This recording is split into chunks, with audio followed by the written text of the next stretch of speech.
Dandavat pranams to everyone on the call. Thank you so much, Mataji, for warmly introducing everybody. So we will continue with the Sripad Ramanuja 1000 appearance series. Today will be part 4, and I hope to finish the series today, hopefully Krishna willing. So we'll start off. Om Ajnanathmirandasya Jnananjana Shalakaya Chakshurunmilitam Yena Tasmai Shri Gurave Namaha. Mukam karoti vachalam pangum langayate giram yat kripa tamaham vande Shri Gurum Deenatarinam. Namavam Vishnupadaya Krishna Presthaye Bhutale Srimati Radhanath Swamini Namine. Namavam Vishnupadaya Krishna Presthaye Bhutale Srimati Bhaktivedanta Swamini Namine. Namaste Saraswati Devi Gauravani Pracharini Nirvishesha Shunyavadi Paschayata Deshatarine. Jai Shri Krishna Chaitanya Prabhu Nityananda Shri Advaita Gadadhara Srivas Adi Gaura Bhakta Vrinda. Hare Krishna, Krishna Krishna, Hare Hare, Hare Rama, Rama Rama, Hare Hare. Srimati Ramanujacharya Namaha. So in part 1 of the seminar, we have seen about the history of the Sri Sampradaya and the previous gurus before the appearance of Sripad Ramanujacharya. We saw the birth of Sripad Ramanujacharya, his early schooling days with Yadava Prakash, and the passing away of Yamunacharya. So that was part 1. Then in part 2, we saw the different gurus of Ramanujacharya and some of the disciples of Sripad Ramanujacharya. And in part 3, we saw more pastimes about Sripad Ramanujacharya with his disciples and their sweet interactions with each other and the different works of Sripad Ramanujacharya. So today we will be in the final part, which is part 4. Okay. And last class, part 3, when we stopped the class, we were speaking about how Sripad Ramanujacharya, he made three trips to Tirupati. In the first trip, he went and learned the meaning of the Ramayana. In the second trip, he went and made sure that the deity was actually that of Vishnu and not of Shiva. He proved it to the world. And then later in his life, he also went again to Tirupati for darshan. So this is where we actually stopped part 3. We stopped there, and then I said we'll continue the rest of the pastimes in the next class. So picking up from there, we'll continue today. So Sripad Ramanujacharya, then later, he decided to go on a Digvijaya Yatra with some of his disciples. That is, you travel all over the world. So Sripad Ramanujacharya, being a great sannyasi, he decided to go on a Digvijaya Yatra. So these are the places he covered. He covered places like Kumbakonam, Madurai, Rameshwaram, Alvar Tirunagari, Mahendragiri Parvat, which is also, this actually we have seen about Mahendragiri when we went through Sriman Mahaprabhu's South India Yatra. So when we were covering this chapter of Sri Mahaprabhu's South India Yatra, we covered the different places where Mahaprabhu visited, and that time we went across this place by the name Mahendragiri. So if you remember, in this place, we heard that there's a temple with 5 deities known as the 5 Nambis, and the deity on top of the hill is called as Vaishnava Nambi. So there's a very sweet pastime about this, and this was discussed during the Chaitanya Charitamrita classes also. It was also discussed by one guest preacher who came, and he was speaking about Kerala temples.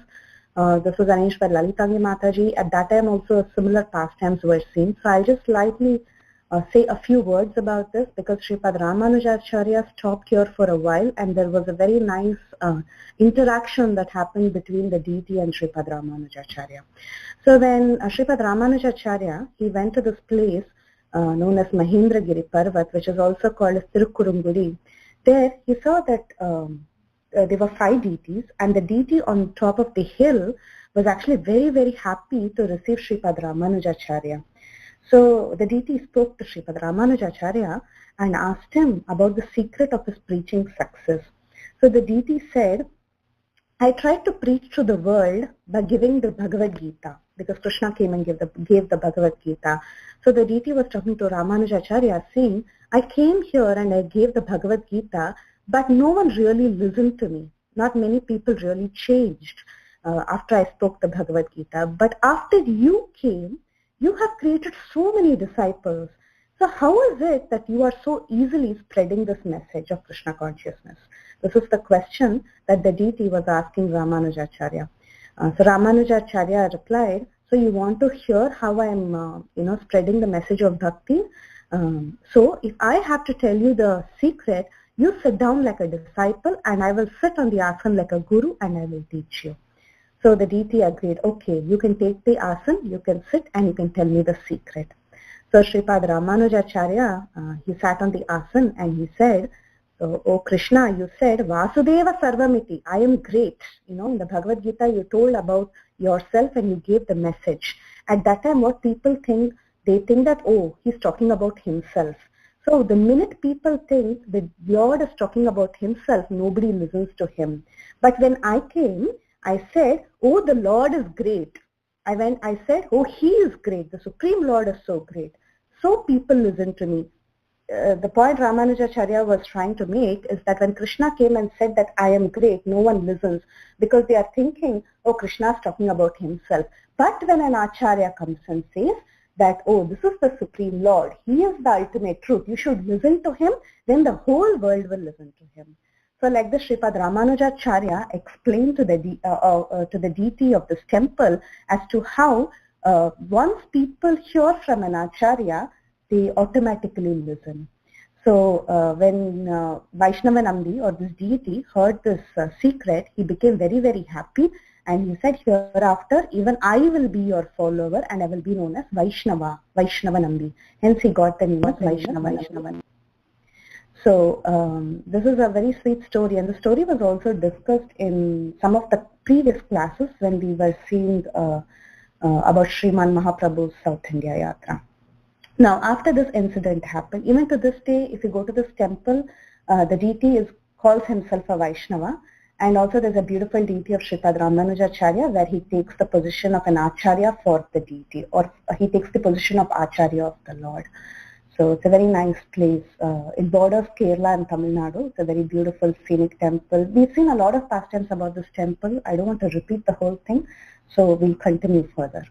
Then Sripad Ramanujacharya, he continued on his way in the Digvijaya Yatra. He went to Kerala, Karnataka, Dwaraka, Uttar Pradesh, Jagannath Puri, Vrindavan, Naimisharanya, Ayodhya, Muktinath, Badri, Pushkar, Devaprayag, and finally he reached Kashmir.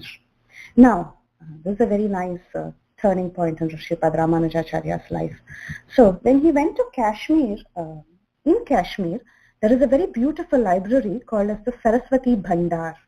So in this Saraswati Bhandar, in those days, it was a big storehouse and a library of all the granthas. That is, all these scriptures and manuscripts were preserved in the Saraswati Bhandar in Kashmir. I'm talking about 1,000 years ago. So, however, when Sripad Ramanujacharya went there, generally the entry inside the library is not very easy. So it's not that you have to, in today's world, if you give a good entry fee, you can enter into a museum or into a library. But that was not the case in those days. To enter that library and access the granthas there, one should actually solve a puzzle. And this puzzle is presented by the Saraswati deity Murti that is there at the entrance of the library. So basically, if you clear that puzzle, you can enter the library and go and access all the scripts. Okay, all the scripts are very hidden and preserved there. So to even gain access and see these scripts, you have to solve the puzzle. So this is how it was. So Sripad Ramanujacharya, he went along with Kuresha. Both of them went to the Saraswati Bhandar library and they stopped there. And at that time, the gatekeepers there, he went and told them that I've come here to write a commentary on the Brahma Sutras based on the philosophy called as Vishishta Advaita, which I'm going to write. So I need a reference book called as Bodhayana Vriddhi Grantha. So he went and says this. So at that time, the gatekeepers say it's not that you can just enter like that. You have to first solve the puzzle and then go inside. Okay, that is being kept by the Saraswati deity. So he went to the Saraswati deity and he opened up the puzzle, and the puzzle given to him was he had to give the correct explanation of the verse Tasya yata kapyasam pundarikam eva akshini. So remember this verse, he had already given this explanation to Yadava Prakasha, the meaning of kapyasam. So Ramanujacharya, when he saw this, he became very, very happy. Just like a little child who already knows the answer before the question is finished, Ramanujacharya started giving the reply. He said, oh, kapyasam, kam pibati iti kapyasam. Kapyasam means ambujekshana. That means one who has lotus-like eyes. So we discussed this in the first class. How Sripad Ramanujacharya, he gave the meaning of kapyasam as lotus. That is, the Lord's eyes is like lotus petals. So immediately he solved the puzzle and he gave the correct meaning of kapyasam. And Saraswati Devi was very happy and she gave him the title Bhashyakar. Bhashyakara, that means one who gives commentary. It's a title given to Sripad Ramanujacharya. So Ramanujacharya got access into the library and he got the Bodhayana Vritti Grantha, which was a very important reference book for him to write the Vishishta Advaita philosophy and finish his Sri Bhashya commentary on the Vedanta Sutras. So this was presented by the goddess Saraswati, and then they took the Grantha and they traveled south. So like this, Kuresha and Ramanujacharya, they started walking towards Kashi. So when they were near Kashi, suddenly in the night, they just slept and they woke up and they found that the manuscripts were lost. So suddenly the manuscripts went missing. Actually, the Kashmir Pandits, they came here, they had followed Ramanujacharya secretly, and they took away the Bodhayana Vritti Grantha and they went away. Ramanujacharya, with great difficulty, he got the Grantha, but the Kashmir Pandits took it away and they went back. Okay, they took it away back to their library. So that day morning, when Kuresha and Ramanujacharya woke up, they saw that the Grantha was missing. So immediately Ramanujacharya felt very bad. He thought, oh my God, we took so much effort to go all the way to Kashmir. We solved the puzzle, we got the Grantha, but now we don't have the Grantha. So he started, lamenting. So at that time, Kuresh said, oh, Yatiraj, why are you lamenting for this?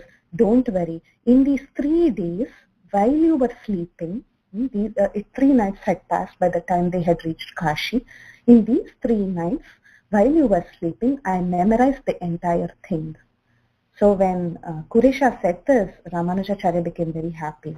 And Kuresha, he recited the entire Grantha, every word of it to Ramanujacharya, and Ramanujacharya became extremely happy. So that was the potency of Kuresh.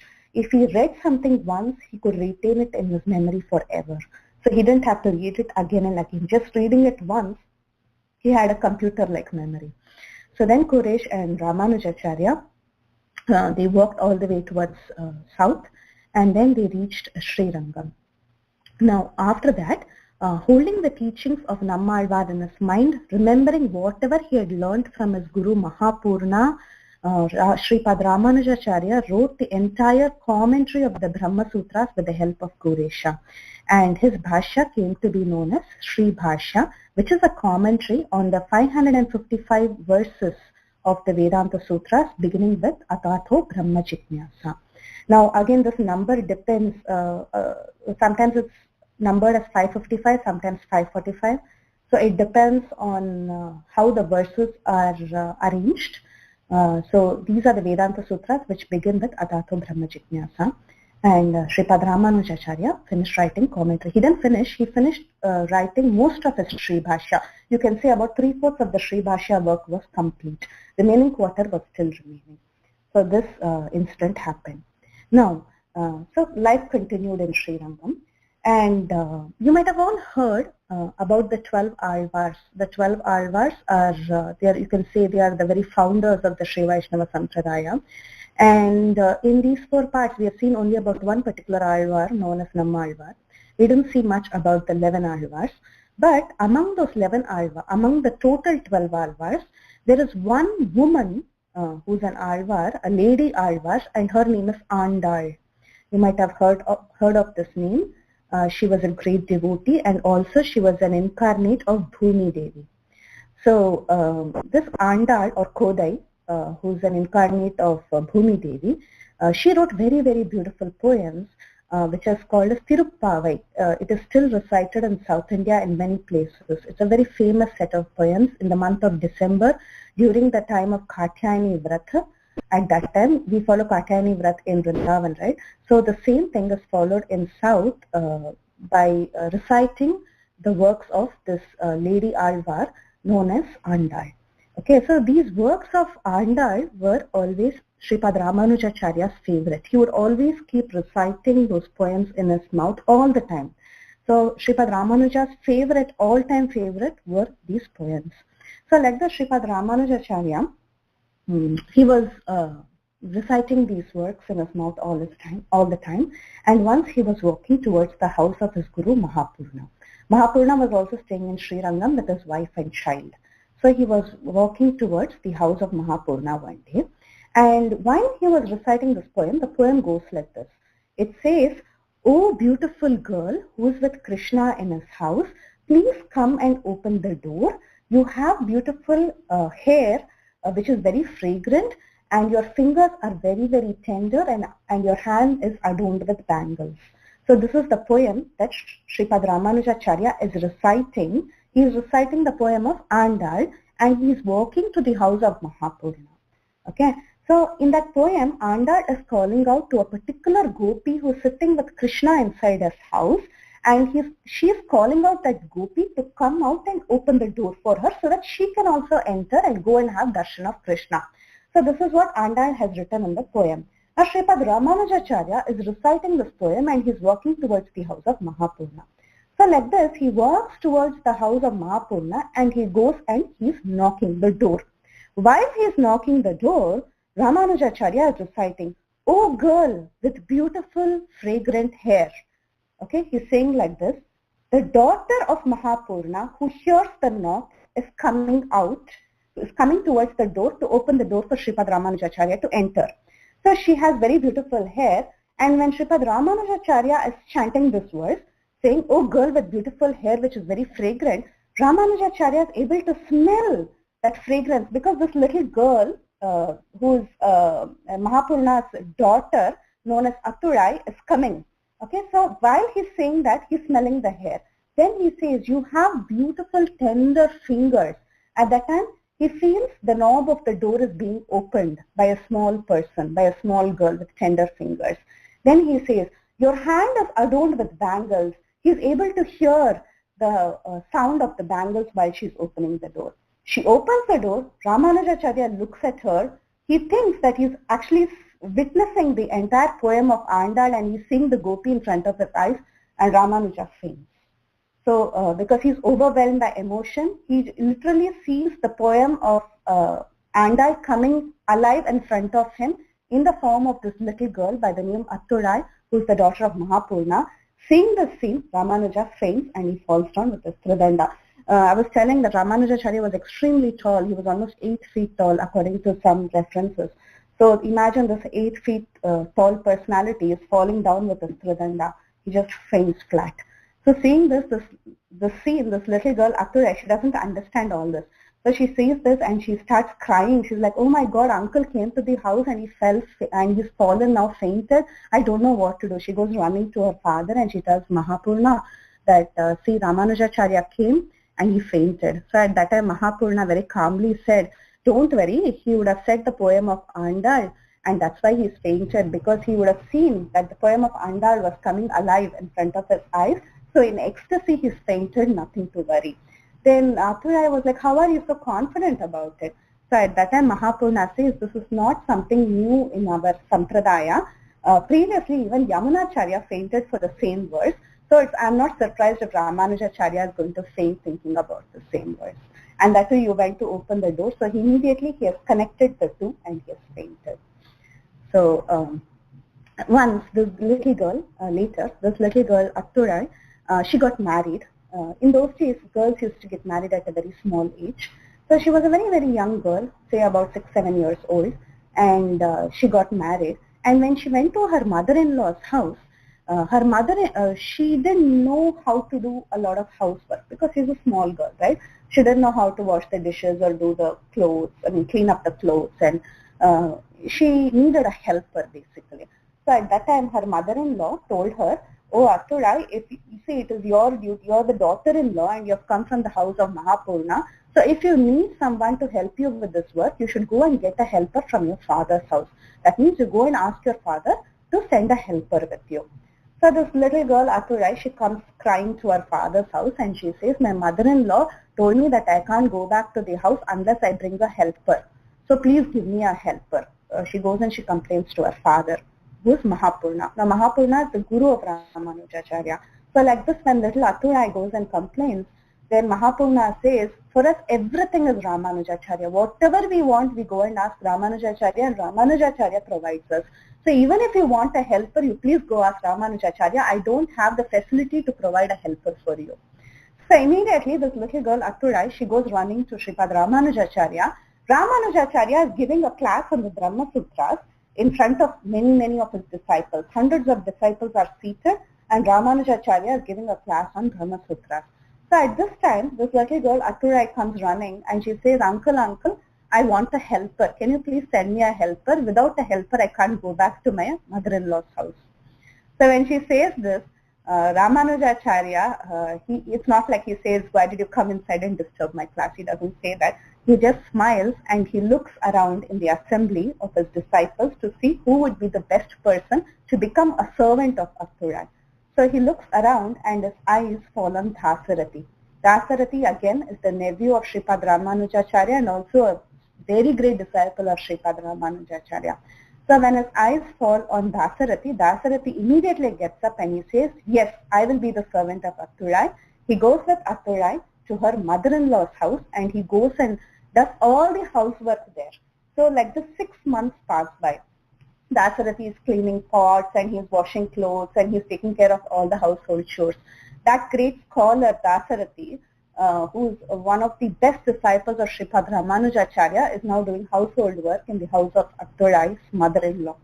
So like this time went by and after 6 months, suddenly 2 Vaishnavas, they happened to come to the mother-in-law's house and these 2 Vaishnavas, they were discussing something from the Brahma Sutras. So, and whatever they were discussing was wrong. Actually, the one Brahmana was giving one explanation, the other Brahmana was giving another explanation, but both of their explanations were wrong. So immediately Dasarathi, who was washing pots, he just turned around and he said, both of you are wrong, the correct explanation is so and so. It was a very simple word, something like Atato Brahma Jignasa. They were talking about it. So immediately Dasarathi turned around and he said, no, both your explanations are wrong. This is how Ramanujacharya has given the explanation. So when the mother-in-law and everyone in the family, they hear this great person talking like this in a very scholarly way, they are all shocked. They all think, oh, who is this person? He's talking such high Vedanta philosophy. And then they ask him, who are you? And then these Vaishnavas, they discover that this is none other than Dasarathi. And they tell the mother-in-law that it is actually Dasarathi who's the disciple of Ramanujacharya who's been serving in your house. So then the mother-in-law feels very bad and she sends back Dasarathi to Ramanujacharya. And she also, she sends back the girl. I mean, she keeps the girl, of course. And then she forgives, she doesn't ask for any more help, or you can say. And Dasarathi is sent back to Ramanujacharya. So this is a very sweet pastime of Aturai, which I wanted to mention because she will come later in the story. This is an important character. So she will come later in the story. Aturai was the daughter of Mahapurna. Just keep that in mind. Now, before Yamunacharya passed away, I spoke about some desires that Yamunacharya had. Most of the desires are slowly getting fulfilled. Whatever Yamunacharya had, most of the desires were getting fulfilled. But there is one desire of Yamunacharya which he had, which we haven't spoken about still. That is, 2 qualified people should be named after Parashara Bhatta, after Parashara and Vedavyasa. Parashara is the father of Vedavyasa. So, Yamunacharya had this desire that 2 qualified people in the Sampradaya should be named after Parashara and Vedavyasa. So, Ramanujacharya was meditating on this. He was thinking that my Guru, Yamunacharya, he had this desire, but I haven't fulfilled that desire yet. The rest of the desires are almost fulfilled, but however, this I haven't thought about still. So like that, Ramanujacharya was meditating on this particular desire. So while he was thinking, it so happened that by now, Kuresha and his wife's name is also Andal. Kuresha's wife's name is Andal. Okay, they were married, but they didn't have children for a very long time. Kuresh was extremely old. he was like almost in a 70 plus. Actually, that's how the book says that he was almost 70 plus at this time. Quraysh was very, very old, and they didn't have children. Andal and Quraysh didn't have a single child till then. So it so happened that one day, Quraysh, he usually goes out and he begs for some grains and he brings some grains home. And then Andal cooks something and Quraysh and Andal eat from that. Usually that was the practice that they followed when they were in Srirangam. So that particular day, it so happened that he didn't get any grains. He didn't receive any grains. Quraysh didn't get any food. So Andal also didn't cook anything for her husband. So both of them went in the evening hungry. Okay, both of them were in hunger. At that time, Andal, she heard the bell ringing in the temple. That means the offering, the bhoga offering, was being made to the Lord at that time. When she was thinking, oh, my husband is starving today, when this thought was going on in her mind, at the same time she heard the temple bell ringing in the temple. So immediately she started speaking to Lord Ranganath. She told Ranganath, oh, you're happily eating, but your great devotee who has sacrificed everything for you is now going hungry to sleep. So she tells that sentence to Ranganath in her mind, and she also goes to sleep. So when she makes this complaint, Lord Ranganath hears it, and through the pujari, Lord Ranganath himself personally, he sends some prasadam for Quraysh and his wife. So the pujari who gets the prasadam, which has 2 bowls of rice, it's actually 2 bowls of rice which the pujari brings, and he comes running to Quraysh's house and he rings the bell of Quraysh's house, and when Quraysh opens it, the pujari presents him with 2 bowls of prasadam rice. When Quraysh asks, what is this? He says, no, the deity personally asked me to give this to you. So immediately Quraysh could understand that this was the work of his wife. So he turns back to his wife and he asks Andal, so did you complain to the Lord about anything, that we are hungry today? And immediately Andal says, yes, I made a complaint to the Lord saying that your devotee is going hungry but you are eating happily. So Quraysh feels very bad. He says, no, this is not how you speak to Lord Ranganath. This is very wrong. Immediately Lord Ranganath has heard it and he has sent these 2 bowls of rice. Now you eat it, he says. So Andal takes some, and also the remaining Quraysha also honors. Both of them honors the prasadam that was sent personally by the deity. After they honored these 2 bowls of rice, Andal becomes pregnant. This old woman becomes pregnant without any physical contact with her husband. She gets pregnant and 2 children are born. And when these 2 children are born, by the mercy of Sripad Ramanujacharya, they are given the names Parashara and Vedavyasa. Later they come to be known as Parashara Bhatta and Vedavyasa Bhatta, who become the leaders of the Sri Sampradaya after the disappearance of Sripad Ramanujacharya. So some details about Parashara Bhatta, because again Parashara Bhatta's stories are very, very inspiring, and I've heard these stories many times from Guru Maharaj also, so I just wanted to say a few stories about him. Very great personality. So when Parashara Bhatta was a small boy, his mother Andal would actually tie a little cradle in the entrance of the temple, just in front of the Ranganath deity, and leave him there. Because this child was born as a prasad from the deity, so they gave Parashara, the elder one, in adoption to the deities. That means, in those days it was a culture that if a child was born to a couple after a very long time, they would give the child in adoption to the, to the Lord or their worshipable deity. They would say, this child is yours. So like that, Andal, with lot of love, she used to leave the child in front of the deities, tying a cradle there at the entrance of the sanctum. She would tie a cradle and leave the child there and go. Because according to her, this child belonged to Ranganath and Ranganayaki. So they had that sentiment, and they would always leave the child there. So it is said that Lakshmi Devi herself, Ranganayaki herself, she gave milk to the child and she raised that child by singing songs for that child. So this Parashara was considered as the child of Ranganath, the baby of Ranganath. That's how he was seen. So Parashara Bhatta, he started learning Shastra from his father Kuresha at a very small age. And Govinda, who is the cousin of Ramanuja, also known as Embar, after he took sannyas, he became the guru of Parashara Bhatta. So like this, Parashara Bhatta was growing up to be a very, very fine boy. Similarly, Vedavyasa Bhatta also became a very, very nice boy. Both of these boys were growing up being nourished by the deities of Sri Rangam. So this was going on for a while. Once there was a scholar by the name Sarvagnya Bhattar. So this Sarvagnya Bhatta, he was a great scholar, and he was coming to all the villages and all the towns, and he would invite people for a debate. So when he came to Sri Rangam, he was being carried by a palanquin by his disciples, this particular person by the name Sarvagnya Bhatta. So when he entered Sri Rangam like that in a palanquin, this little Parashara Bhatta, who was a small boy, he was very annoyed seeing that someone is being carried by a palanquin in Sri Rangam. In Sri Rangam, the culture is that only Ranganath is carried in a palanquin. Only the worshipable deity is carried in a palanquin. No ordinary human being is carried in a palanquin. So when Parashara Bhatta saw this, he felt very disturbed. He was a very small boy of 5-6 years old. So he went and he stood in front of that Sarvagnya Bhatta and he stopped him and he said, "Why are you coming here? What are you doing here in a palanquin?"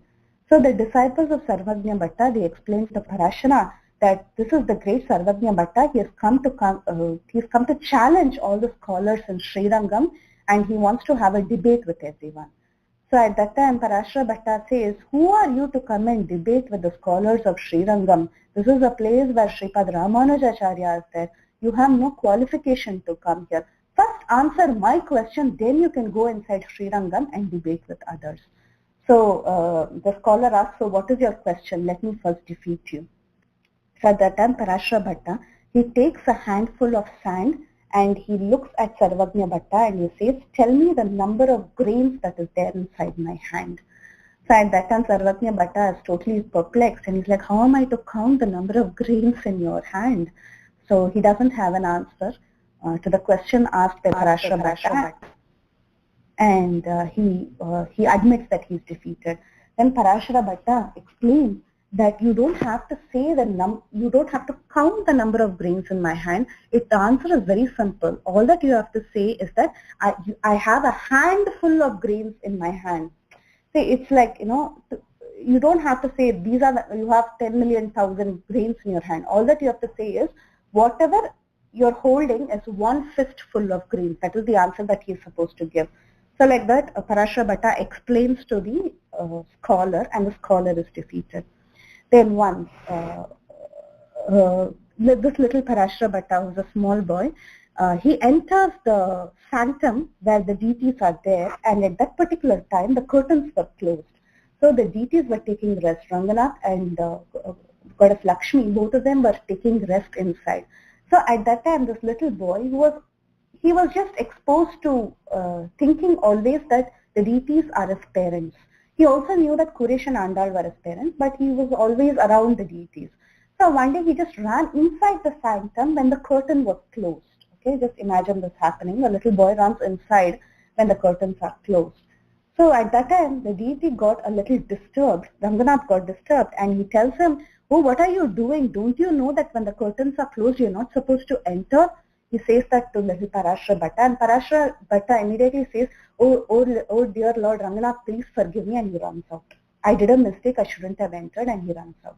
Then after a while, Ranganath thinks, "Oh, maybe I shouldn't have sent him off. He came in with so much love." So Ranganath calls him back inside. "Parashara Bhatta, please come back inside." So again, Parashara Bhatta goes running inside. He is a little boy. He goes running inside, and then Ranganath asks him, "So what did you think when I told you to get out? When I told you to get out of the sanctum?" So at that time, Parashara says, "When you told me to go out, I thought you are the Supreme Lord. You are the source of everything. You are the supreme absolute truth, and you're asking me to go out. So immediately I said yes, and I went away." He gives this answer. Then Ranganath asks him, "So when I called you back, what did you think?" So at that time, little Parashara Bhatta says, "When you called me in, I thought my dear father Kuresh is calling me back. My dear mother Andal is calling me back. So with that love, I came back." So then Lord Ranganath said, hereafter don't think of me as the Supreme Lord, always consider me equivalent to your parents, Kuresh and Andal.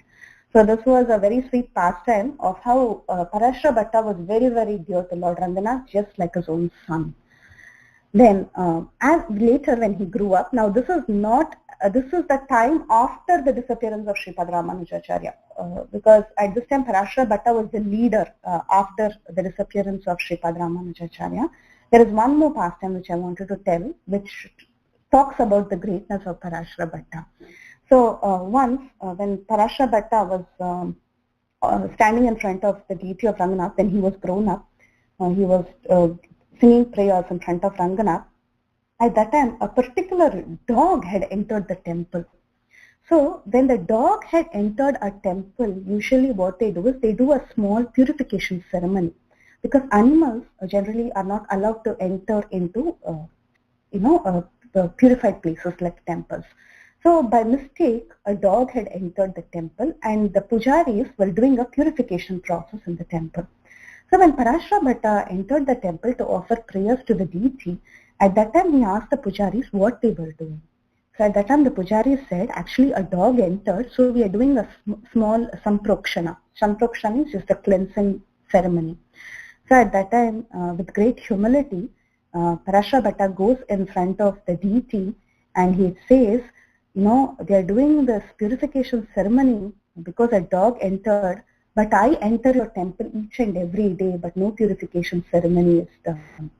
So with a lot of humility, he was saying this to Lord Ranganath. He considered himself lower than a dog. So this was the mood in which Parashara Bhatta was. Once when he was taking darshan later, some devotees were actually there and they were a little envious of Parashara Bhatta. They were criticizing Parashara Bhatta. Oh, he's like this, he's like that. They were finding nitpicking on him. They were finding faults. Two devotees were standing in the temple and they were finding faults with Parashara Bhatta. They didn't know that Parashara Bhatta was also there taking darshan. They didn't know that. So they were just standing, and at that time, Parashara Bhatta overhears these criticisms.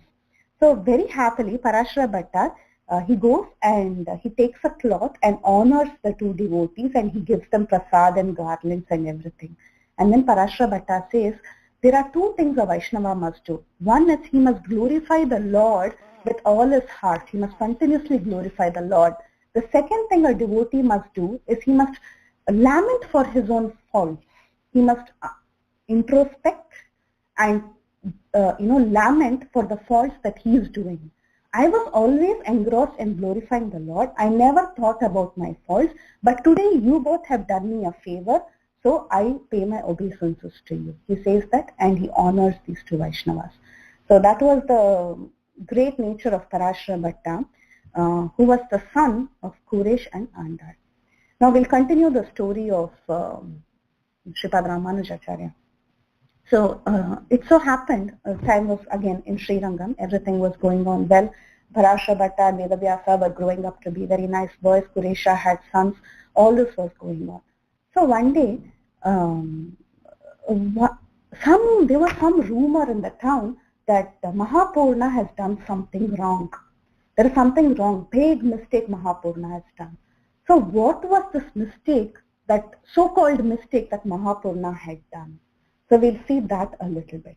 Now, Yamunacharya, who is the Param Guru for all of them, Yamunacharya, along with his disciples like Mahapurna, Kanchipurna, all of them, Jnanapurna, all of them, he also had a disciple by the name Maraneri Nambi.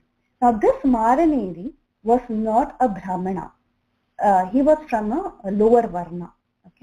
Now this Maraneri was a very, very loving disciple of Sripad Yamunacharya.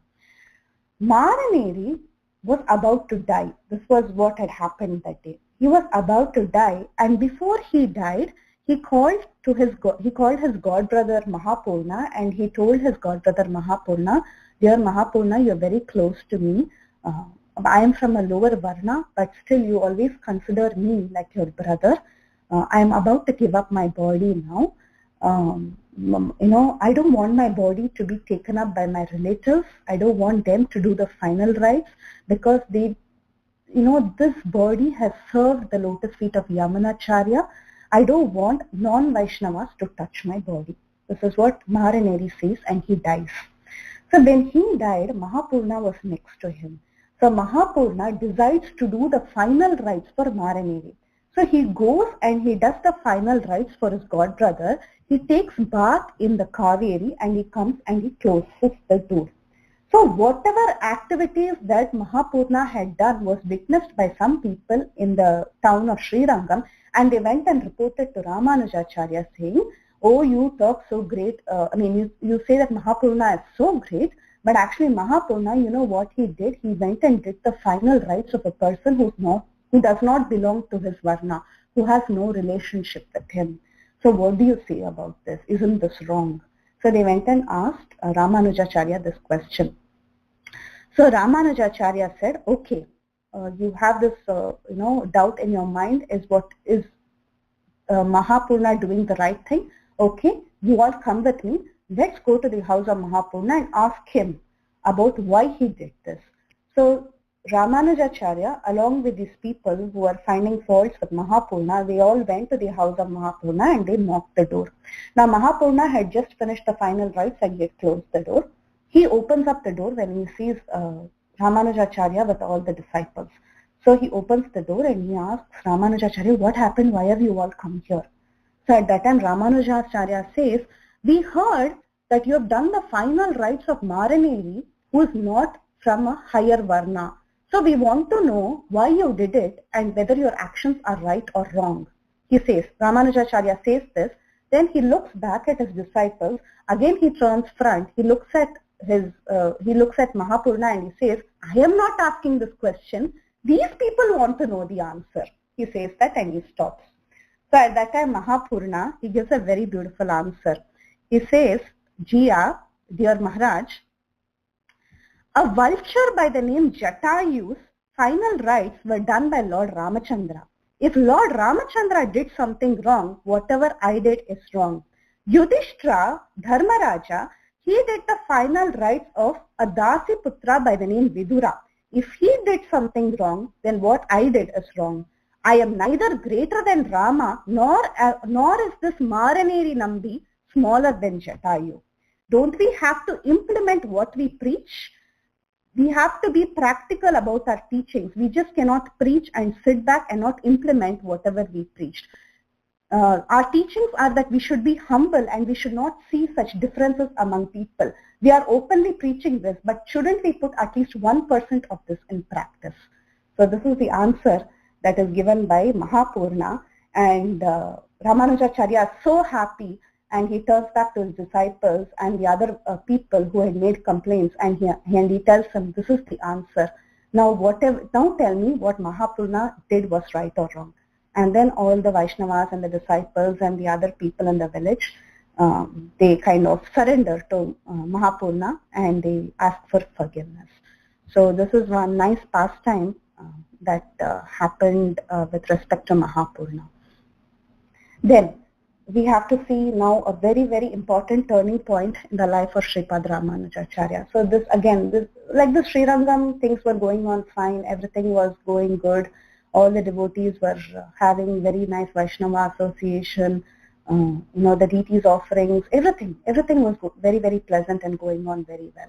But one fine day, there was a particular king by the name Kulotunga Chola. Okay, he was also called as Kirmikanta Chola.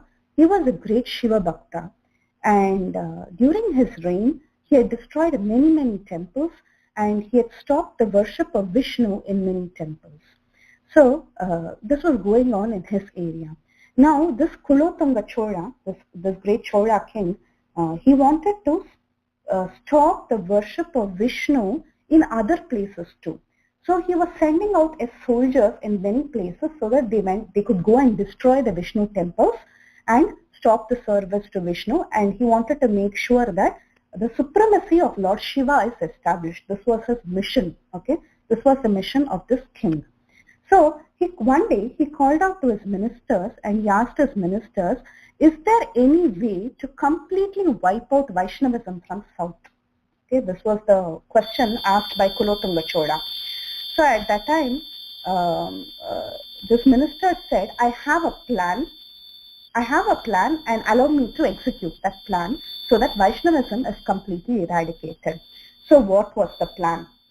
Kulothunga Chola, Kulothunga Chola's minister, he comes to Srirangam, and there he finds a man by the name Naluran.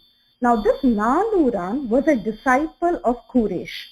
So this soldier goes and bribes the disciple of Kuresh known as Naluran. He gives him 100 gold coins and he asks this man a way to destroy Vaishnavism. Okay, what is the best method to destroy Vaishnavism here in this area? So at that time, this Naluran says, I have an idea. All that you have to do is you have to get it in writing from this leader, Sripad Ramanujacharya, who's the sannyasi leader in this area, that Shiva is the greatest. And then when you get this in writing, the whole problem will be solved and no more Vaishnavism will be there in this area.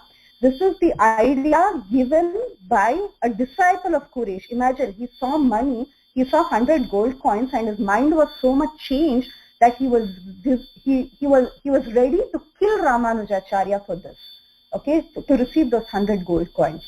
So he tells the soldier and the minister of Kulothunga Chola, all that you have to do is get it in writing from Sripad Ramanujacharya and Vaishnavism will be destroyed. So meanwhile, while this man was bribed and the secret was revealed to the king, the soldier and the minister, they go back to the king and they report to the king saying that we have found a way. It seems you have to call for this Ramanujacharya and get it in writing.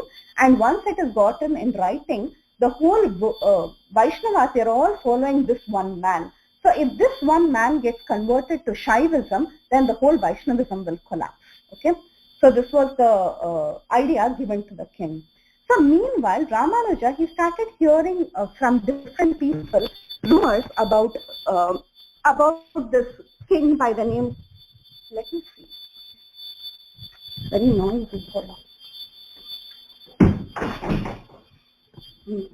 So meanwhile, Ramanujacharya, he had heard this news that there is a king by the name Kulothunga Chola who's trying to destroy all the Vishnu temples and he's trying to wipe out Vaishnavism from different messengers, different people. He heard this news. So he also heard a news that there's a very good chance that the Srirangam temple could be attacked. So he went running to Mahapurna and he asked Mahapurna what to do. I'm getting such kind of news. A lot of people are talking about this, that there is a king by the name Kulothunga Chola and he's going to come and destroy the temple and he's attacking Vaishnavas. So at that time Mahapurna said, okay, don't worry, I will circumambulate the temple reciting the works of the Alvars and please send one reliable person to come with me. So Sripad Ramanujacharya, he sends his favorite disciple Kuresh along with Mahapurna. Mahapurna and Kuresh, they circumambulate the temple, reciting prayers so that the temple is protected. Okay. So the next day, Ramanujacharya, he goes to take bath in the river and he's accompanied by two of his disciples when he's taking bath. So he goes to the Kaveri, he's taking bath, and when he comes out, when Ramanujacharya comes out from the river after taking bath, he sees that his clothes are missing. His sannyas clothes that he wears is actually missing. So when he sees this, he sees that his clothes are missing and only white clothes are left back. So what actually happens is that Kuresha exchanges his clothes with Ramanujacharya's clothes. So what Kuresha does is, he takes away the sannyas clothes of Ramanujacharya and he keeps it and he gives his white clothes there and he leaves it on the banks of the river Kaveri. So when Ramanujacharya takes bath and he comes out, he sees that his clothes are missing. Kuresha along with Mahapurna, what they do is, Kuresh adorns the clothes of Ramanujacharya just like a sannyasi. He wears the sannyas clothes of Ramanuja and Mahapurna and Kuresha, they walk towards the palace of Kulothunga Chola. They go towards that place to meet the king. Whereas Ramanujacharya is left back with the white clothes, and when Ramanujacharya comes back and he asks what happened, then the message is given to Sripad Ramanujacharya from Kuresh, and the message says, "Oh Ramanuja, please walk towards north, please go to Karnataka." please be assured that everything is fine. I will take care of this problem and I will deal with Kulothunga. This is the message given by Kuresh to Ramanujacharya, and Ramanujacharya is alerted. There is a problem here. There is a problem. They may attack you. Your life is at stake. So please start working towards Karnataka. This is the message given. And Ramanujacharya immediately understands the seriousness, and he goes with 7 of his disciples walking to north towards Karnataka. And now Kuresh and Mahapurna, they both start walking towards the palace of this king by the name Kulothunga. Okay, so this is the scene that is happening. Now, now these 2 devotees, Kuresh and Mahapurna, they go to the palace of Kulothunga, and Kuresh is wearing the dress of a sannyasi. And along with them, along with Mahapurna and Kuresh, Atturai, who is the daughter of Mahapurna, is also going with them. So 3 people enter the Chola assembly, the king's assembly. So when they enter there, they go and ask the king as to why have you asked us to come? Because the king had called for Ramanujacharya, actually. That was the message sent. The king had called for Ramanujacharya, but instead Kuresh is going in the dress of Ramanujacharya along with Mahapurna and his daughter Atturai. So all of them have gone to the assembly of the Chola king, and Kuresh goes and asks, so why have you asked me to come here? So at that time the king told, I've asked you to come here because I want you to give it to me in writing, this statement, Shivat Parataram Nasti. That means there is no one greater than Lord Shiva. So at that time Kuresh asks, why should I write like that and give it to you? Why should I write that Shivat Parataram Nasti? So at that time the king says, because you are Ramanujacharya, you are the leader of all the Vaishnavas. If you give it in writing that Shiva is the supreme absolute truth, then the whole world will accept it. So that is the reason I am asking you to give it in writing. Then Ramanujacharya, this guy is Ramanujacharya, this is actually Kuresha who's talking. Kuresh says that there is no pramana in Shastra that says that Shiva is Paratattva or Shiva is the greatest and there is no one greater than him. How can I give it to you in writing when there is no such Shastra pramana? He argues with the king. Then the king argues back and says that you have to give it in writing, otherwise I will kill you or I will punish you. So he goes on like this, and then Kuresh decides, okay, there is no way to put some sense into this king's head. He's really, really crazy. And he says, okay, give it to me, give that little script to me, I will sign it and give it to you, saying that Shiva is the ultimate. He says that, and then he says, once I sign it and give it to you, please preserve it forever because this is the only pramana in the world that you will have. So when he says that, this king is very, very agitated, and he gives this little manuscript where he's written Shivat Parataram Nasti. And now so-called Ramanujacharya has to sign it. Okay. So Kuresh receives that manuscript that says Shivat Parataram Nasti, and he strikes off that sentence, and below that he says Dronamasti Tataha Param. That means Dronam is greater than Shivam. He writes this and he gives it back. So what is the meaning of it? So he writes that and gives it back, and this Kulothunga Chola sees this and he gets even more angry. So the meaning is that Drona and Shiva are actually the names used for measures. Just like we have 1 cup, half cup, quarter cup, like that, Drona means 1 cup and half cup is Shivam. So what Kuresh is trying to say is, you are saying Shivat Parataram Nasti, but I am saying Dronamasti Tataha Param. That means Dronam is greater than Shivam. So he says that it's just a joke. He writes that and he gives it back. But the Kulothunga Chola gets very, very angry, and he says immediately pluck off their eyes. So they take the soldiers take hot fire rods, and they go to the eyes to pluck off the eyes of, burn the eyes of both Kuresh and Mahapurna. So at that time Kuresh stops them and he says, who are you? You're not even a devotee. Why should you touch my body that has served the lotus feet of Sripad Ramanujacharya? You don't have to blind me. I will take out my eyes myself. And he does it. Kuresha removes his own eyes, and Mahapurna's eyes are also blinded. Both of them are blinded, and they are sent out of the town of this Chola dynasty. So once they are sent out, this little girl Atturai holds both of their hands, and she's guiding them, and they are walking towards Srirangam through the forests. So like that, they make it almost to the city of Srirangam. But during that time, just before entering the town of Srirangam, Mahapurna collapses and he's about to leave his body. So at that time, Kuresh tells Mahapurna, oh Mahapurna, please don't give up your body here. Just a few more feet. You please enter Srirangam and give up your body, because Srirangam is Bhuloka Vaikuntham.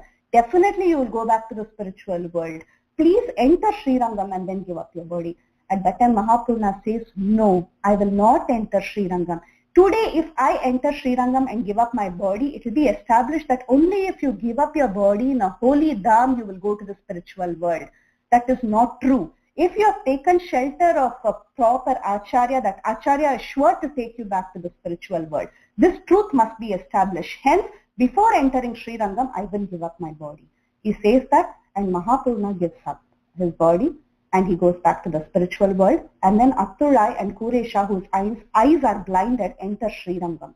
Once they enter Srirangam, Kuresh understands that Ramanujacharya is no more here, and all the soldiers of Kulottanga Chola have somehow gotten the message that the original Ramanujacharya is not, he's escaped somewhere. They get this message, and all the soldiers are already around Srirangam trying to find Sripad Ramanujacharya. So at that time, Kuresh understands that he should not enter the city and be in the city anymore, and he goes and he lives in Ayagar temple, which is in Madurai. So all this has happened. Kuresh is somewhere. Now Sripad Ramanujacharya is walking towards Karnataka. Okay. Now Sripad Ramanujacharya's story. Let's continue with what happened to Sripad Ramanujacharya. So Sripad Ramanujacharya, along with 7 associates, they start walking towards north, towards Karnataka. So as they walk north, they came to a big forest area near a big hill. And in that area, there were some tribal people who became the associates of Sripad Ramanujacharya, and they offered help to the associates of Sripad Ramanujacharya. Now Sripad Ramanujacharya is in white dress. He's not like a sannyasi. He's in disguise. So these tribal people, they saw that some Vaishnavas have come, and they offer help to these Vaishnavas, and they inquired from these Vaishnavas where they were coming from. So at that time, these people, they said they were coming from Srirangam.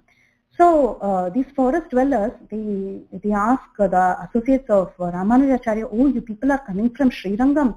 How are things in Srirangam? Is Sripad Ramanujacharya, your leader, doing good? So these forest dwellers, they are asking this question to the associates of Ramanujacharya. So immediately, the associates of Ramanujacharya, the disciples, they do not reveal that this is Ramanuja who is walking with us, because they were very scared that even these tribal people, these forest dwellers, could be the messengers of the Chola king. So they do not reveal the identity of Sripad Ramanujacharya. They just, kind of say, yeah, everything is fine in Srirangam, everyone is doing good, Ramanujacharya is fine. Like that they say, and they just keep walking. So like this, it takes them 6 days to actually cross that forest and cross the hill that they have to go, which they have to cross actually. It takes them about 6 days. And these 6 days, these tribal people, they take very good care of Ramanujacharya and the followers. But the followers haven't revealed the identity of Ramanujacharya still. Then at the end of the 6th day, towards the end of the 6th day, they see that Ramanujacharya has become very weak because of not eating, and he was shivering. So with great concern, these people, they take very good care of Sripad Ramanujacharya, and they leave Sripad Ramanujacharya and his followers on the other side of the hill. They show a particular house and they say, that is the house of a Brahmana. If you go there, you can accept some prasad from there. Because these followers of Ramanujacharya were very particular about the prasad that they ate. They wouldn't just eat prasad cooked by anybody. They were very particular about their following, where they would accept prasad. So at the end of 6 days, they were safely taken to the other side of the hill, where this leader showed a particular house, which is the house of a Brahmana, and they were directed to go there. But before they went there, again the tribal people, with a lot of love and affection, they asked the associates, these Vaishnavas, please tell us, how is Ramanujacharya, how is he doing? We are missing him so much. Like that, with a lot of love, they were very concerned, and they were asking about the well-being of Sripad Ramanujacharya. So at that time, what happens is Dhasarathi, who's accompanying Ramanujacharya, he asked these tribal people, why is it that you're inquiring about Sripad Ramanujacharya again and again? Why is Sripad Ramanujacharya so dear to you? Can you explain to us? So at that time, the tribal people, they say that there was a great man by the name Nallan Chakravarti. When he came to our forest dwelling, he came and he preached to all the people in this area. He preached Vaishnavism to us. He spoke about the path of bhakti, about devotion to the Supreme Lord, and he converted all of us into Vaishnavas. And he told us that our Paramacharya, our Supreme Guru, is Sripad Ramanujacharya, and he lives in Srirangam. So whatever we are today, whatever mercy we have today, it is only because of the mercy of our Paramacharya. So he also told us that Sripad Ramanujacharya is in Srirangam, and someday we will be blessed by his darshan. So at that time, Dasarathi was very, very happy, and he revealed to them, this is Ramanuja, and now he is disguised in the dress of in white clothes, but actually this is the sannyasi Ramanujacharya that you have all been longing to see. You can see him now. So like this, the identity of Ramanujacharya was revealed to these forest dwellers. They took the darshan of Sripad Ramanujacharya, and Ramanujacharya was so happy. He said, this wonderful, he exclaimed actually, this beautiful cloud of mercy known as Nallan Chakravarti has come to this place and reigned here. I feel very, very happy. He says this, and all the forest dwellers, they take blessings of Sripad Ramanujacharya. And then one devotee from this tribal group and one devotee from the Vaishnava group are sent back to Srirangam to fetch 45 people from Srirangam to come and join their party, which is going towards Karnataka. So 2 people have gone as messengers to Srirangam to bring 45 devotees. So now there are 7 devotees who are going with Ramanujacharya, and 45 more devotees are going to come in from Srirangam. So totally 52 devotees would be later established in the service of a place, in a service of the deity in a place called as Melukote. We are going to see that story next. Okay. So messengers are being sent to Srirangam to bring more devotees so that the worship of the deity of Tirunarayana in Melukote will be established in the next few, very soon you can say. So okay, so the story gets over, and then I told at the end of it, they were directed to a particular Brahmana's house, to a Brahmana's house. So Sripad Ramanujacharya and the 7 followers, they go towards the house of this Brahmana. There, by the time they reach this house, it is night time. Everything has become very dark. So they go to the entrance, and at that time, a particular lady comes out of the house, and she offers obeisances to all the devotees. Seeing that they are Vaishnavas, she says, I'm very fortunate that you have all come here. Please come inside and have prasadam. So at that time, these associates of Sripad Ramanujacharya, they say, no, we cannot accept any kind of prasadam from anybody. So when they make the statement, immediately this lady says, I understand that you are all Vaishnavas. Even I have Acharya Sambandha.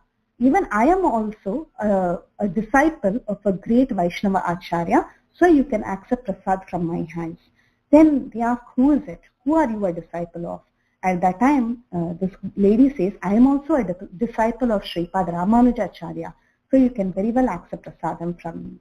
So at that time, these associates, along with Ramanujacharya, they are all standing, and they ask, so can you explain to me, how is it that you are a disciple of Sripad Ramanujacharya? So at that time, this lady, who is also known as Kungil Pirati, or she is known as Chanchalamba, she tells her story. She says, once upon a time, there was a drought in my native village. There now the Ramanujacharya and his associates have gone to this place, which is almost in the border of Karnataka and Tamil Nadu, and this is the native place of that lady. So that lady is telling her story. She says that once upon a time, there was a drought in my village, and we all, with our family, we went to Srirangam and we settled there for a few years. So while I was at Srirangam, I saw a sannyasi. That sannyasi was a very, very simple man, and he was living by madhukari. That is, he was accepting madhukari and eating. But all kinds of people, rich, poor, everybody, they would come and fall at his feet. So I was very curious to know what is it that he had. So one day I gathered the courage and I went in front of that Swami and I asked him, "Oh revered Swami, you are a sannyasi. You have given up everything in life and there is no possibility for you to accumulate wealth or jewels or gold or mansions or anything like that. How? And you're just wearing a simple saffron cloth, you're holding a tridanda and a small begging bowl. So then how is it that so many people are following you all the time and the landlords and kings and everybody come and fall at your feet, but you are just living by accepting some madhukari? So how is it that you have so many followers? What is the secret behind all these disciples?"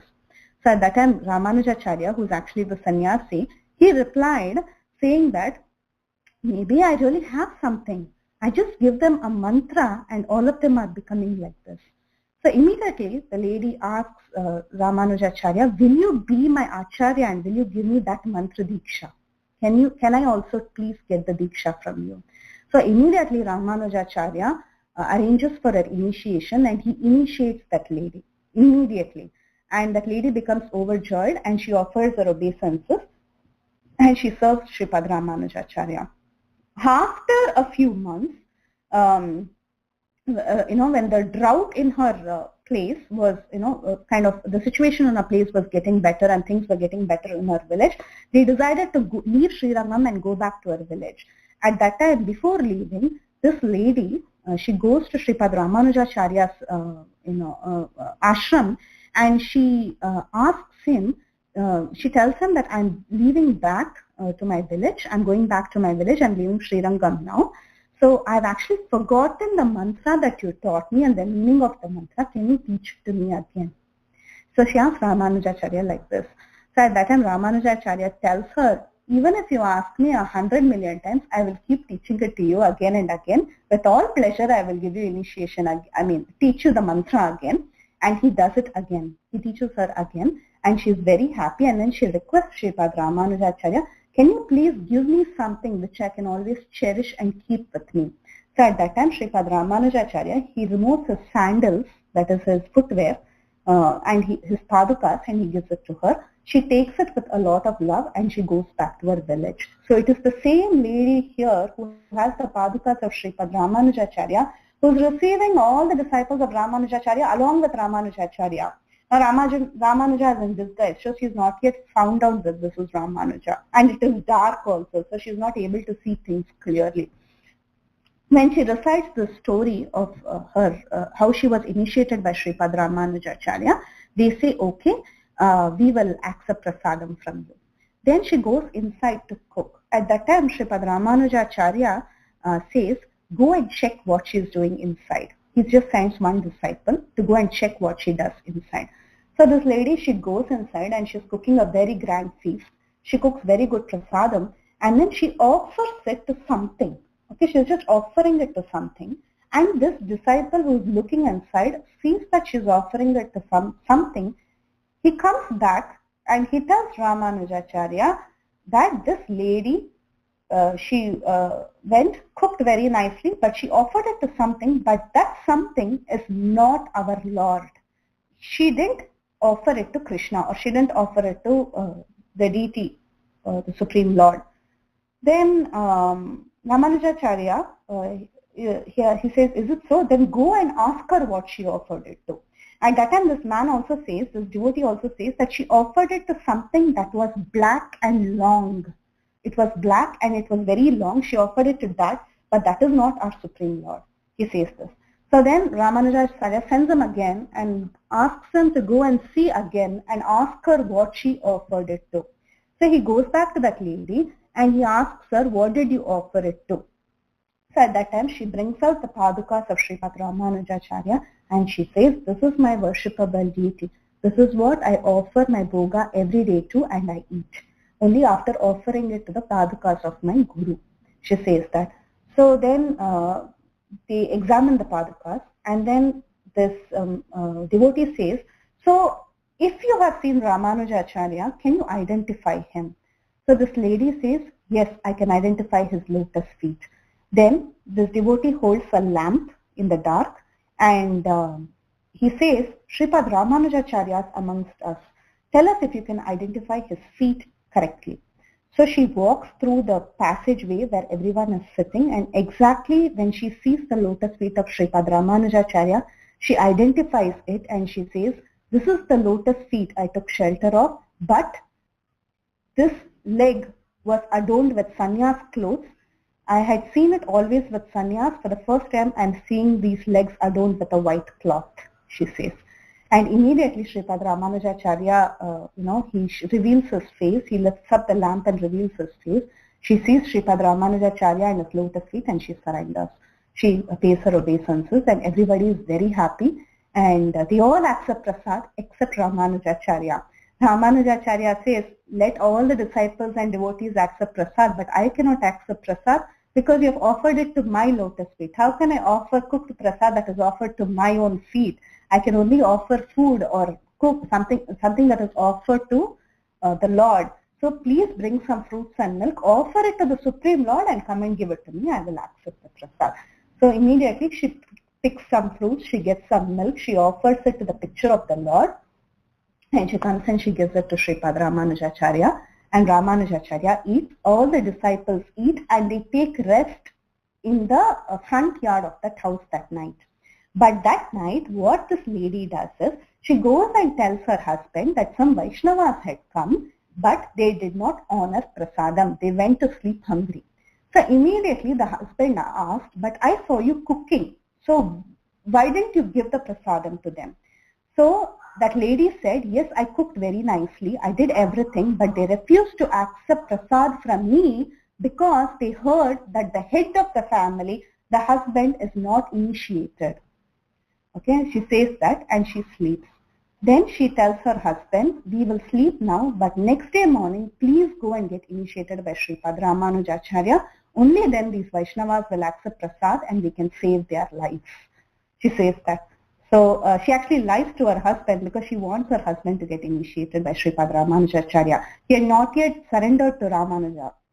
It was her desire that her husband should also become a devotee and surrender to Sripad Ramanujacharya. She tricks him and the next day he takes initiation from Ramanujacharya and he also surrenders to Sripad Ramanujacharya. So this is a very beautiful example of how a husband is given mercy by the wife.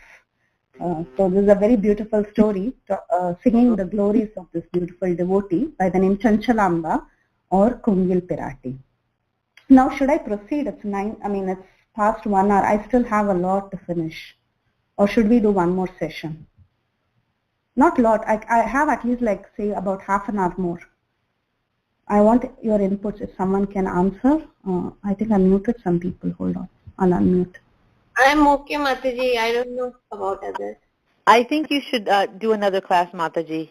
I would enjoy listening, but I know Kirtida Mataji said that she couldn't be on and stuff, so I think instead of rushing through that half hour, maybe doing another class if nobody else has any problems. Okay. Okay, Mataji. So now what we'll do is we are left with another half an hour. I'll tell you how many, I thought I would finish it. I don't know why maybe I'm just going a little slow. So I have about half an hour left or maybe 20 minutes left. So we'll do it maybe next Tuesday if we don't have anyone scheduled next Tuesday. Okay? Hare Krishna, Mataji. Yes, Mataji. That way, you can also, after the 15 minutes, if you can give a summary of just the main hints of whatever these 5 classes you spoke. Yeah, definitely. Sure thing. That would take another, I think, 15 minutes, so we can easily go up to 1 hour. Yeah, definitely. So now we have stopped at a point where Sripad Ramanujacharya is just about to reach Karnataka. And he has blessed a lot of devotees like this lady and the tribal people. So we'll stop here because there's a lot more very interesting facts that happen. The story of Melkote, all that is very, very, there's a lot to say actually. So then we'll have to do part 5. Okay, yeah. So thank you all so much again. And I hope I didn't bore anybody. I hope everything was okay. So we'll stop the class now. If you have any questions or comments, please go ahead. If you have some realizations that you want to share from the story, please go ahead. Thank you so much. Hare Krishna. Thank you very much, Preethi Vilasini Mataji. Very, very nice nectar. Hare Krishna. Thank you so much, Kamodaki Mataji. Hare Krishna, Preethi, Vilasini Mataji. All Very good. glories to your stories. I'm always afraid to jump in first of all, but I'm going to share my realizations. Yes, we always wait for this moment. I'm telling you, I want you to go on and go on, but I just love relishing and just like meditating over the stories that you've told in this hour. I mean, it makes me last the whole day. A couple of things that came to my mind. Yes, First of all, I was thinking, how many times the children are the ones that are such a turning point in somebody's life in many, many different ways. Even somebody as great as Sri Ramanujacharya, just by the child opening the door, and that whole pastime came alive to him. So I'm thinking, even we in our lives as parents, sometimes inadvertently our children are the reason for our advancement in Krishna consciousness. So that really struck in my mind. And the other thing that really brought tears to my eyes and my hair was standing on end was when you told the episode of when Kuresh didn't want to enter into Srirangam because he said, as whoever has accepted the shelter of the spiritual master, he doesn't have to be in a holy dham, that he is guaranteed entrance to the spiritual world. I think that was the most beautiful thing, and those are the main two things. There were some other things, but I just those two things really struck me as important. And one other thing is how much. Especially right now, this has been a lot on my mind. A lot of senior devotees are going through a lot of health issues. A lot of Srila Prabhupada's disciples who are going through very serious health issues. Almost to the point of being at the end. And we see here that even Sri Ramanujacharya and even his senior disciples, all of them were going through so much that it almost seems like it's a continuous struggle. That it's not. It's only until we get out of this material world that we're actually going to really have true peace and happiness, that it's a continuous struggle. So for them, such great people, there's so much struggle, and who are we? And we are just very blessed that we have the protection of our gurus because that is the only reason, that's the only reason that we're in any way being able to struggle in this world is because of the benediction of taking initiation and protection by our guru. So thank you very much for a sweet class, and I'm going to meditate on this all day. Thank you so much, Maneshwari Mataji. Very beautiful realizations. Thank you so much, as usual. Hare Krishna Mataji, thank you so much. I've been waiting to listen to you, and the pace is very good because if we rush through, then relish that much, and it's so nice. You're taking us back 1,000 years. And it's like being in Srirangam before Ramanujacharya, and it's I can't explain. It's so nice, and thank you really very much for this wonderful presentation. Thank you so much, Lalitanji Mataji. Thank you so much. If you have something to add, please add, Mataji.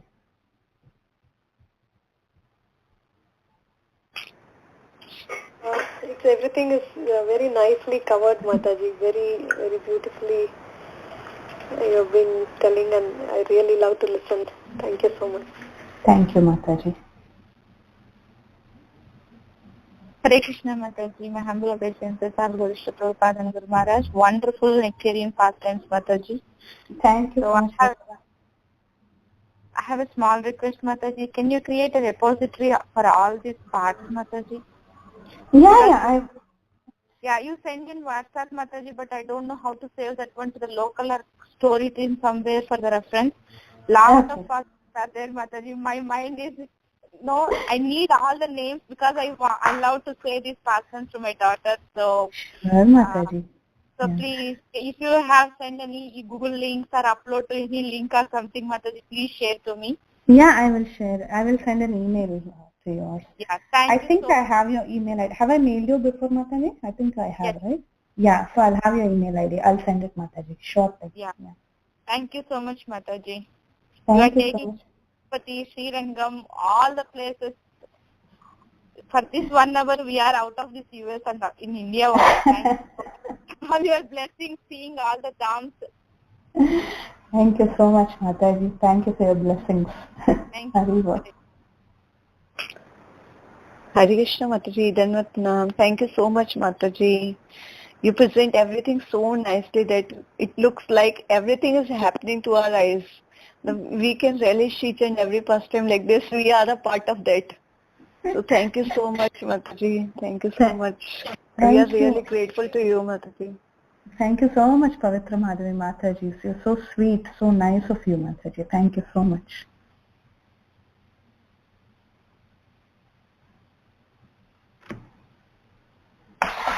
Hare Krishna, Preethi Mataji. Thank you very much for this very, very nectarian class. Very nice class. Hari Bol, Snigdha. Thank you so much. We could visualize what you were saying. So thank you very much, Mataji. Thank you, dear. Thank you so much. Mataji, just one thing to confirm, like Ramanujacharya established like two different places that the deity is Vishnu, right? In Balaji, and the other one is Kurma Kshetra, right? He only figured correct. You're right. Very good point, Snigdha. Yeah. Kurma Kshetra also, yeah. That I think you covered in the other class, right? The Mahaprabhu's Yatra class we did that, yeah. And Mataji, Andal, you said she is the only woman in the Arvas, right? Yeah. I think Lalitangi Mataji once covered Andal's story. She is the one who marries with the deity and then you're right. Oh, I didn't hear that class of Lalitangi Mataji. I've lost something. Yeah, long time before Lalitangi Mataji gave one class. In that class she covered this. That time she gave Bhudevi and Sridevi, Bhudevi, two wives, right? Balaji. Yeah, you're right. So Andal is a Bhudevi, right, Mataji? Yeah, she is Bhudevi, yeah. Wow, Mataji, I've missed this class. I'm feeling so bad now. Yeah, Lalitangi Mataji can give this class again. She gave long back on the temples from South India, something like that. Some class was there. That was good class. And the other thing I was thinking, like 1,000 years before, also people had so much purity and that their memory was so sharp. Like right? Yeah. Suresh could remember in 3 nights he only read the chapter and he remember. And the access to that library was really like only the exalted go in and read. Saraswati Devi was there. Like personally she was taking care of that. Yes, Mataji. It's so interesting, right? Yeah, very true. Amazing, Mataji. And the faith they have in their Guru, they were ready to do anything for their Guru. Very true. Very, very true. Very nice class, Mataji. Very nice. Thank you very much, Mataji, for taking up so much effort for us. And the other thing I just wanted to add about Praneshwari Mataji amongst us, she is the most fortunate because she saw Prabhupada first. Yeah. The only one. Yes, definitely. Very true. Very, very true. And I always look forward to hear something from Praneshwari Mataji after the class because her questions and her comments are always very beneficial to us also. Yeah, and they make us think more about the past time. Like whatever, you see it in a totally different angle after she shares her realization. Thank you very much once again, Mataji, for Thank you, Smita. You guys don't understand that I'm getting all of this from you. Remember, it's a very reciprocal relationship. You guys are, I mean, like I tell you, these classes really make me appreciate the devotees. One other thought I had as Snigdha Mataji was talking about the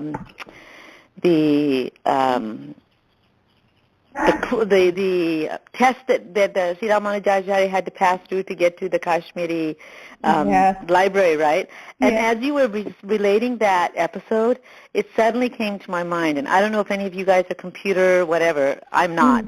But Well, I was just thinking, my kids used to play this game, Dr. Brain or something, on the computer, which they completely loved when they were children. Mm-hmm. And I was thinking, what a fabulous game to create. Just the Srimad Bhagavatam, stories from the Srimad Bhagavatam, or I mean, just think about Garuda having to pass through all those things to get the nectar. I mean, that would be just great great game for kids to pass through to actually, and you use clues from the Bhagavad Gita or the Bhagavatam where they have to search for the answer. Like, I'm just thinking in my head, and they go through these things, and ultimately they reach whatever, Vaikuntha or whatever. I just think that's just a fabulous game. Great way to get kids involved in gaming, where it's Bhagavatam and Bhagavad Gita and and all the stories. So, and pass all these tests, I think is just, I don't know, just a thought. Wow, that's a very nice thought. Maybe if you know of someone who is good with these apps, who make these games, we should probably suggest this. But I don't know anyone. Yeah, maybe we can. That's a very good idea, Mataji. Nice.